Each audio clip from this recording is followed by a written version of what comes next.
الحمد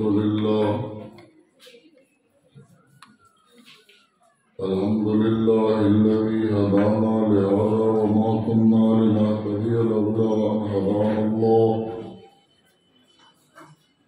أما بعد أعوذ بالله من الشيطان الرجيم. بسم الله الرحمن الرحيم.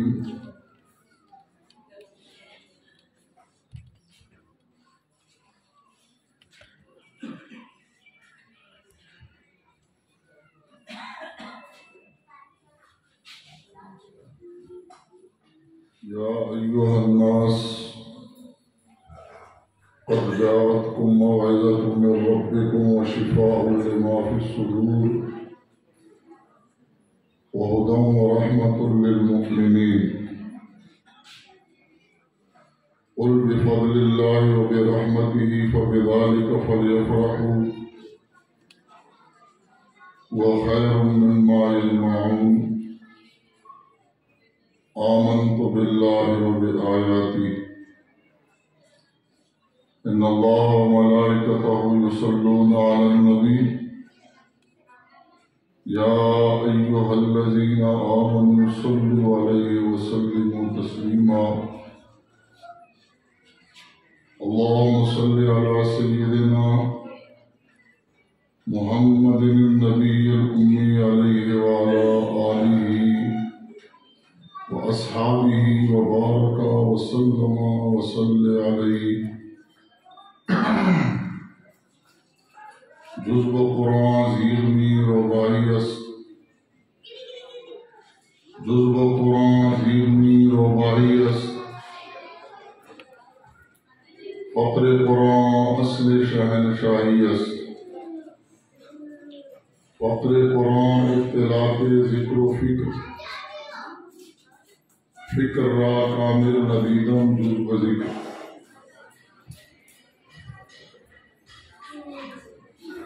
برادر مکرم صدر مجلس قاری عبدالرشید صاحب دامہ برکاتہم،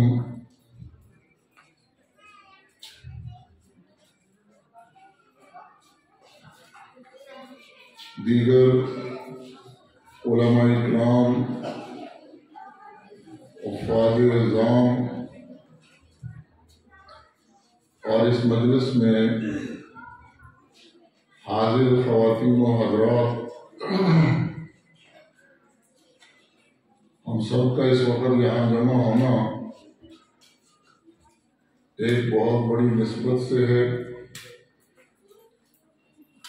اور وہ ایک بچے نے اللہ پاک کی اتنی عظیم کتاب کو اپنے سینے میں محفوظ کیا ہے. یقیناً اس سے بڑی خوشی کا موقع اس زمین کے اوپر اور آسمان کے نیچے کسی اور چیز پر نہیں ہو سکتا. میں اس پر اس بچے کو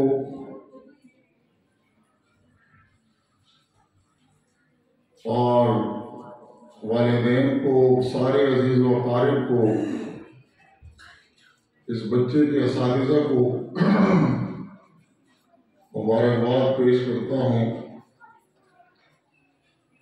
اور دعا ہے کہ اللہ تعالی شاہ سب حاضرین کی اولاد کو اس سعادت عظمیٰ سے مستفید فرمائے. ہمارے حضرت فرمایا کرتے تھے ایک اولاد ہوتی ہے اور ایک نسل ہوتی ہے. اولاد یہ صدقہ جاریہ ہوتی ہے، اور نسل سے والدین کو کوئی خاص فائدہ نہیں ملتا. اس لیے حضرت فرمایا کرتے تھے کہ جانور نسل پیدا کرتے ہیں اور انسانوں کی اولاد ہوا کرتی ہے. نسل اور اولاد میں فرق ہوتا ہے۔ اولاد وہ ہوتی ہے جس سے والدین کو ذہنی، جسمانی، روحانی اور ایمانی نفع ملتا ہے،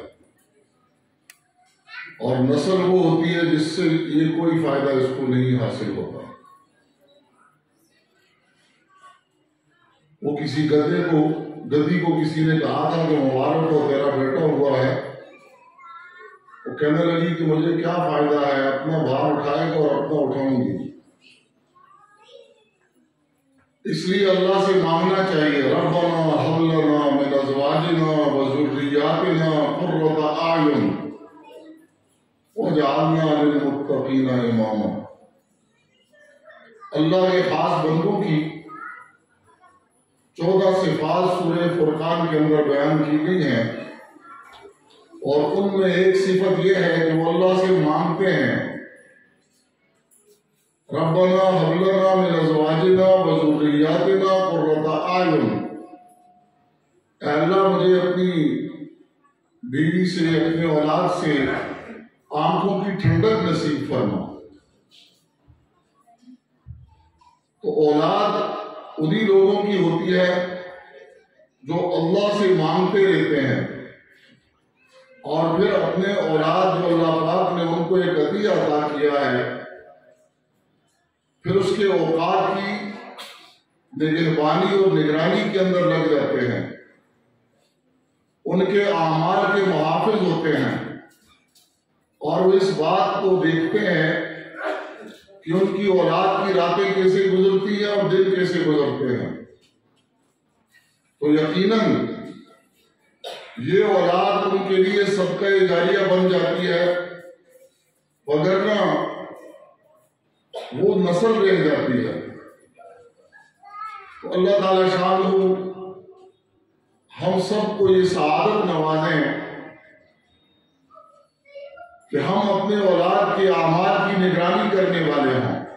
ابتداءً والدین نے یہ دعائیں مانگنی ہے اور ان کی تربیت کرنی ہے، اور امتحان پھر یہ اولاد والدین کے لیے دعائیں کرتی ہے، رب اغفر لی ولوالدی وللمؤمنین یوم یقوم الحساب۔ تو یہ اولاد ان کے لیے صدقہ جاریہ بن جاتی ہے، وگرنہ یہ گناہ جاریہ بن جاتے ہیں۔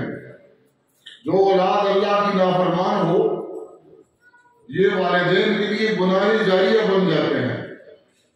حکم ہے کہ 7 سال کی عمر میں ان کو نماز کا حکم کرو، اور 10 سال کی عمر میں نماز نہ پڑھنے پر ان سے بات پرس کرو، اور جو والدین اس سے غافل رہتے ہیں یقیناً وہ ایک بڑے جرم کے مجرم بن رہے ہیں۔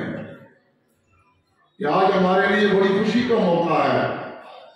میں نے جو آیت آپ کے سامنے تلاوت کی، اس میں اسی بات کا تذکرہ ہے،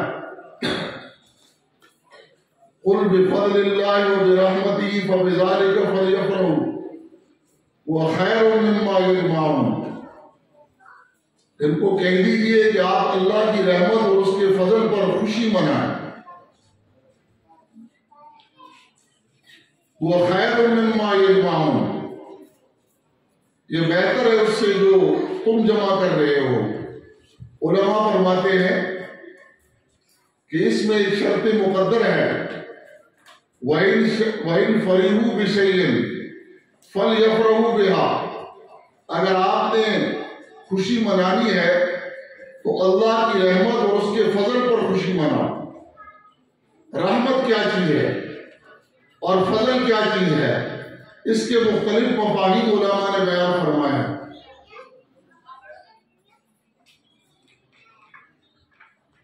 رحمت کہا جاتا ہے اس جذبے کو جو کسی انسان کے اندر پیدا ہوتا ہے، کسی دوسرے انسان کو مصیبت یا تکلیف میں دیکھ کر اس کی مصیبت اور تکلیف کو دور کرنے کا جو جذبہ کسی انسان کے دل میں پیدا ہوتا ہے، اس جذبے کو رحمت کہا جاتا ہے۔ اور رحمت کی جو جو گہری شکل ہوتی ہے اس کو فضل کہا جاتا ہے۔ اس نسبت سے علماء نے لکھا ہے کہ جب آدمی چھوٹی چھوٹی مصیبتوں میں پھنسے تو اس کو رحمت کی ضرورت ہوتی ہے، اور جب کسی بڑی مصیبت میں پھنسے تو اس سے نکلنے کے لیے اس کو فضل کی ضرورت ہوتی ہے۔ اب اس رحمت اور فضل کے مختلف مفاہیم علماء نے بیان فرمائے ہیں۔ ایک اس کا مفہوم یہ بیان فرمایا ہے کہ کسی انسان کو اللہ پاک دین کے چھوٹے حصے پر چلنے کی توفیق نصیب فرما دے تو گویا یہ اس پر اللہ کی رحمت ہے، اور جب اس کو دین کے بڑے حصے پر چلنے کی توفیق نصیب فرما دے تو یہ اس پر اللہ کا فضل ہے، کیونکہ دین اسلام یہ ہمیں چھوٹی مصیبتوں سے بھی نکالتا ہے اور بڑی مصیبتوں سے بھی نکالتا ہے۔ تو دین کے چھوٹے حصے پر چلنے کی توفیق اگر کسی کو نصیب ہو جائے تو یہ اللہ کی رحمت ہے، اور دین کے بڑے حصے پر چلنے کی توفیق نصیب ہو جائے تو یہ اللہ کا فضل ہوتا ہے۔ آپ دیکھیں، آپ مسجد میں داخل ہوتے ہیں، آپ ایک دعا پڑھتے ہیں، اللہم افتح لی ابواب رحمتک، اور جب آپ مسجد سے باہر نکلتے ہیں تو ایک دعا پڑھتے ہیں، اللہم انی اسألک من فضلک۔ مسجد میں داخل ہوتے ہوئے آپ اللہ سے اس کی رحمت کو پانا چاہتے ہیں، اور جب مسجد سے باہر نکلتے ہیں تو پھر آپ اللہ سے اس کا فضل چاہتے ہیں۔ اب یہ مسجد کے اندر جو دین ہے وہ ایک چھوٹا سا حصہ ہے عبادات کا۔ مسجد میں ہم نماز پڑھنے کے لیے جاتے ہیں، اور نماز میں ایک بڑی عبادت کا تعلق مسجد کے ساتھ ہے، اور وہ فرض نماز ہے، اور فرض پڑھنے کا حکم مسجد میں ہے۔ نوافل اور سنن یہ فرمایا کہ اپنے گھروں میں پڑھو۔ گھر میں سنت ادا کریں گے تو 2 سنت ادا ہو جائیں گے۔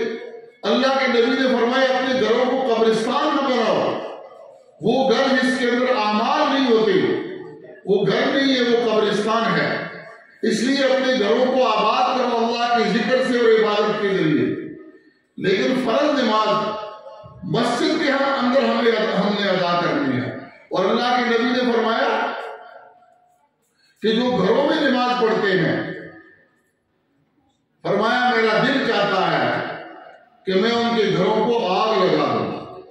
اس لیے ہمیں فرض کہاں پڑھنے ہیں؟ مسجد میں۔ مسجد میں ایک عمل کا تعلق ہے اور وہ فرض نماز ہے۔ تو فرض نماز یہ دین کا ایک ستون ہے اور دین کا ایک حصہ ہے۔ اس لیے ہم مسجد میں جب داخل ہوتے ہیں تو دعا پڑھتے ہیں، اللہم افتح لی ابواب رحمتک، کہ اے اللہ اس مسجد کے اندر جو دین کا حصہ ہے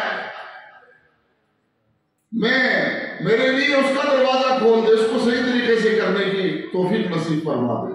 لیکن جو ہی ہم مسجد سے نکلتے ہیں تو دین کا ایک بہت بڑا حصہ وہ ہے جو ہمارے مسجد کی باہر کی زندگی کے ساتھ تعلق رکھتا ہے، وہ ہماری آئینی زندگی کے ساتھ تعلق رکھتا ہے، وہ ہماری معاشرتی زندگی کے ساتھ تعلق رکھتا ہے، وہ ہماری قومی زندگی کے ساتھ تعلق رکھتا ہے، وہ ہماری سیاسی زندگی کے ساتھ تعلق رکھتا ہے۔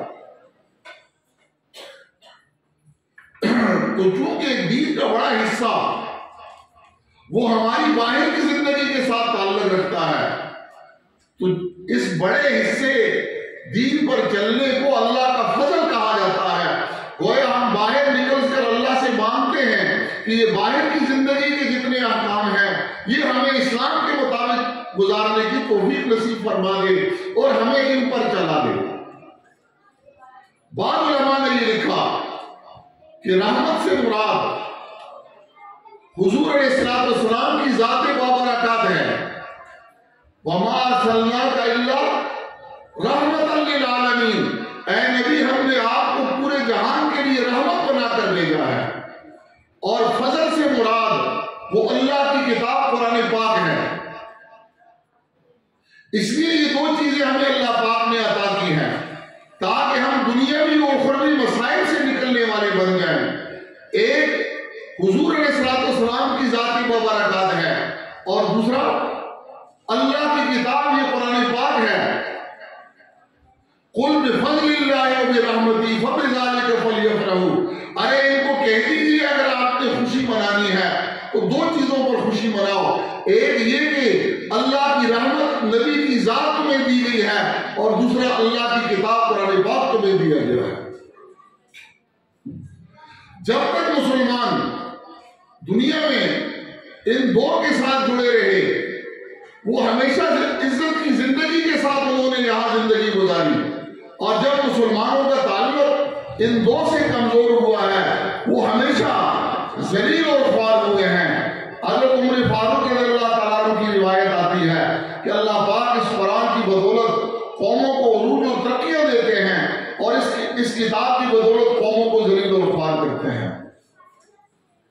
آج اس حقیقت کو اہل کفر سمجھتے ہیں کہ جب تک مسلمانوں کا تعلق ان دو کے ساتھ ہوگا اور ان کی اولاد کا تعلق ان دو کے ساتھ ہوگا تو مسلمان کو زیر کرنا ناممکن ہے، لیکن اس تعلق کو کمزور کرنے کے لیے انہوں نے مختلف حربے استعمال کرنا شروع کر دیے ہیں کہ مسلمانوں کے دلوں سے ان دو کے تعلق کو مٹا دیا جائے، حضور کی ذات کی عزت اور عظمت کو مٹا دینا اور قرآن پاک کے ساتھ ان کے تعلق کو کمزور کر دینا، اور جب یہ کمزور ہو جائے پھر مسلمانوں کا مٹانا بہت آسان ہو جاتا ہے۔ اس کے لیے وہ شروع دن سے ہی بڑی محنت کرتے رہے۔ یہود و نصارہ نے کوئی موقع ایسا نہیں چھوڑا کہ حضور کی ذات کے ساتھ اور قرآن پاک کی مخالفت کے اندر انہوں نے اپنی پوری توانائی صرف کی ہے۔ شروع دن سے ہی انہوں نے اس کے لیے مختلف حربے استعمال کیے۔ جب دین اسلام کو اللہ پاک نے بنو اسرائیل سے بنو اسماعیل کی طرف منتقل کر دیا تو حسد اور بغض یہود کے دلوں کے اندر بڑا ہوا تھا، اور اس وقت سے انہوں نے اسلام اور مسلمانوں کے خلاف اپنا ہر حربہ استعمال کیا، اور پھر وہاں سے ذلت اور خواری کے ساتھ ان کو حرمین سے نکلنا پڑا۔ پھر ان کا کوئی ٹھکانہ دنیا کے اندر نہیں تھا، اللہ پاک نے ان کو ذلت اور مسکنت ان پر طاری کر دی، تو ان کے دلوں کے اندر مسلمانوں کے خلاف یہ بہت پہلے دن سے ہی پڑا ہوا تھا۔ اور بعد میں ایک اور محرک ان کے لیے یہ بنا جب عیسائیت کے خلاف مسلمانوں نے صلیبی لڑائی لڑی تو عیسائی اور یہودی دونوں اکٹھے ہو گئے اور انہوں نے پوری مسلم دنیا کے لیے اپنے یہ سازشی جال پھیلانے شروع کر دیے کہ مسلمانوں کے دلوں سے حضور علیہ السلام کی عظمت اور قرآن کی عظمت کو نکالا جائے۔ اس کے لیے انہوں نے مختلف حربے استعمال کیے، حضور علیہ السلام کی شان میں گستاخیاں کرنا شروع کر دی اور قرآن پاک کی بے حرمتیاں کرنا شروع کر دی۔ آپ نے دیکھا کہ مسلمانوں کے اندر پہلے ان کے خلاف کتنا جذبہ پایا جاتا تھا، اور حضور علیہ السلام کی شان کے بارے میں مسلمان جلوس نکالتے تھے پوری دنیا کے اندر، اور ان کے خلاف وہ کمر بستہ ہوئے۔ انہوں نے بار بار یہ کام کرنے شروع کر دیے، حضور کے کارٹون چھاپے، کیونکہ انسانی نفسیات ہے کہ جس چیز کو پہلی دفعہ انسان کی اس کے ساتھ ایفیلیشن ہوتی ہے تو اس کو پہلی دفعہ دیکھتے ہوئے ایک جذبہ پیدا ہوتا ہے، لیکن بار بار کرنے سے وہ جذبہ آہستہ آہستہ کم ہونا شروع ہو جاتا ہے۔ تو اب ان کے سامنے یہ چیز ہے کہ یہود نے چونکہ اس وقت پوری دنیا کو اپنے سودی نظام کے اندر جکڑا ہوا ہے، اور اس نظام کے لیے ان کے سامنے جو سب سے بڑی رکاوٹ تھی وہ اشتراکی نظام تھا۔ اس اشتراکی نظام کو ختم کرنے کے لیے انہوں نے مسلمانوں کے کاندھے کو افغانستان کے اندر استعمال کر کے اپنا مقصد نکالنے شروع کر دیا۔ اس میں مسلمانوں نے بہت بڑی قربانیاں دی، لیکن فائدہ سارا یہود اور نصارہ نے اس سے اٹھایا ہے۔ اس کے بعد بھی انہوں نے اس چیز کے اندر اپنی ساری توانائیاں استعمال کر دی۔ ان کا ایک رسالہ میرے پاس ہے، ریڈ ریپبلکن کارپوریشن، ان کے تھنک ٹینک ہے، انہوں نے ان کو اس وقت جو تجویز دی ہے وہ یہ ہے کہ مسلمانوں کے دلوں سے حضور صلی اللہ علیہ وسلم کی عظمت اور قرآن کی عظمت کو نکالا جائے۔ اس کے لیے ایک منظم پروگرام انہوں نے پوری دنیا کے اندر شروع کر رکھا ہے، اور اس کے تحت وہ ہماری آنے والی نسلوں کے دل اور دماغ پر وہ قبضہ جما رہے ہیں۔ اس کے لیے ہمیں بیدار ہونا پڑے گا اور اپنی نئی نسل کو ان کے ان حملوں سے بچانا پڑے گا، وگرنہ یہ نسل ہماری ہوگی اور استعمال ان کے ایجنڈے پر ہو رہی ہے۔ میرے پاس ایک رسالہ ہے جو پروٹسٹنٹ عیسائی نکالتے ہیں، اس میں رینڈ ریپبلکن کارپوریشن یہ ان کے تھنک ٹینک ہے جس کے اندر 500 پی ایچ ڈی سکالر جو ہیں وہ کام کرتے ہیں۔ انہوں نے جو تجویز اس وقت یہود و نصارہ کو دی ہوئی ہے وہ یہ ہے کہ انہوں نے مسلمانوں کو 4 کیٹیگریوں کے اندر تقسیم کیا ہوا ہے، اور ہر کیٹیگری کے لیے انہوں نے ایک جدا پروگرام دنیا کے اندر چالو کر رکھا ہے، اور اسی کے تحت اس وقت آپ دیکھ رہے ہیں کہ پوری دنیا کے اندر ایک منظم پروگرام شروع ہے۔ انہوں نے سارے مسلمانوں کو 4 کیٹیگریوں میں رکھا ہوا ہے۔ ہم جتنے یہاں بیٹھے ہیں وہ بھی ان 4 میں سے ایک کے اندر ہیں، اور ان 4 کے لیے انہوں نے ایک خاص مشن کے تحت مختلف محاذوں پر ان کے لیے کام کر رہے ہیں۔ انہوں نے پہلے درجے میں ان مسلمانوں کو رکھا ہے جنہوں نے اسلام کو بے حیثیت دین قبول کیا، بے حیثیت مذہب قبول نہیں کیا، اور دین نظام زندگی کو کہا جاتا ہے کہ ہم اپنی پوری زندگی کو اسلام کے مطابق لے آئیں۔ ان الدین عند اللہ الاسلام، تو دین ہماری پوری زندگی پر چونکہ ایک حاوی دین ہے، تو پہلی کیٹیگری میں انہوں نے ان لوگوں کو اپنا دشمن بنا رکھا ہے جنہوں نے اسلام کو بطور دین قبول کر رکھا ہے اور اپنی زندگی کے سارے مراحل کے اندر اسلام کو لانا چاہتے ہیں۔ تو اس کے لیے وہ ان کو شدت پسند اور دہشت گرد اور عجیب ناموں سے ان کو یاد کیا جاتا ہے، اور اس کے لیے انہوں نے اپنے گماشتے چھوڑے ہوئے ہیں کہ بھائی علماء کو اور دین والوں کے ساتھ ان کا مسلمانوں کے نسل کا تعلق جو ہے اس کو کمزور کیا جائے۔